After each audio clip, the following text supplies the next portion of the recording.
Former North Carolina Governor Roy Cooper entering a new race this afternoon, announcing his new campaign for U.S. Senate just yesterday, with his campaign rooted in decades of public service and the protections of the middle class. In a video speech released online, Cooper cited urgent stakes for working families and a need for new leadership in Washington, criticizing lawmakers in Washington and accusing them of, quote, ripping up our debt, ripping away our health care, disrespecting our veterans, cutting help for the poor, and even putting Medicare and Social Security at risk just to give tax breaks to billionaires.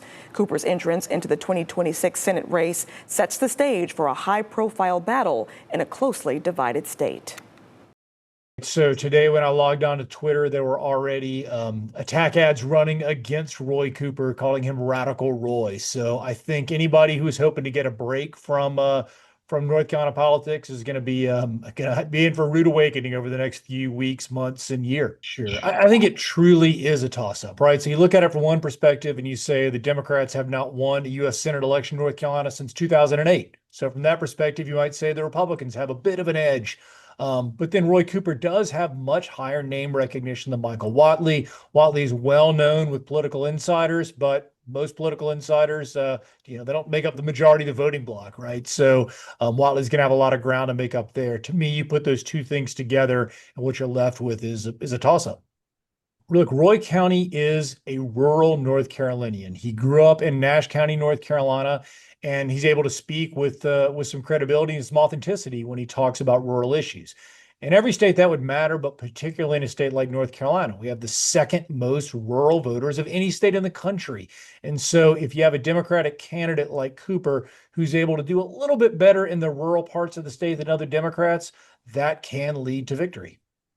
Michael Whatley is going to be an incredible fundraiser. He is networked and tapped into not just statewide, but national fundraising networks like few other candidates would be. He got that way because, of course, he was, yes, head of the North Carolina Democratic Party, but more critically, head of the Republican National Committee, right? So the national wing of the Republican Party. That means that his Rolodex, his speed dial, if you will, is going to be connected to the biggest donors in the country. And that's really going to help Whatley. I think the two marquee Senate races in the United States of America in 2026 are going to be Georgia and North Carolina, right? And they're going to be neck and neck. They're both going to be incredibly expensive, and they are mirror images of one another, right? So they're both purple states that have shown some mixed outcomes. The Republicans are going to see Georgia as their best chance of a pickup. The Democrats are going to see North Carolina as their best chance of a pickup. So anybody who is interested in American politics should be staying south over the next year and a half. The bigger national environment should probably be a little bit better for the Democrats. Say that because we know the party of the president always loses seats in the midterm. The question is, how many seats do they lose, right? So the Democrats are going to try to play into this national mood they think will benefit them. I think when it comes to the Republicans, we're already seeing what they're going to say. They're going to try to paint Roy Cooper as a radical. They're going to try to talk about what he did during COVID and try to portray that as something that was not good for the state. Whether that has any staying power, we'll see. Then on top of that, of course, you're going to have the issues that are always there. The economy, the economy, the economy. And I think as goes the economy over the next year and a half may determine the outcome of this race.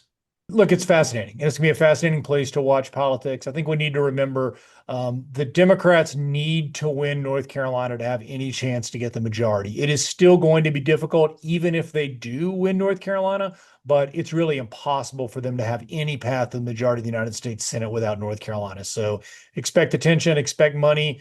Expect some nasty things coming from each candidate probably over the course of the next year and a half.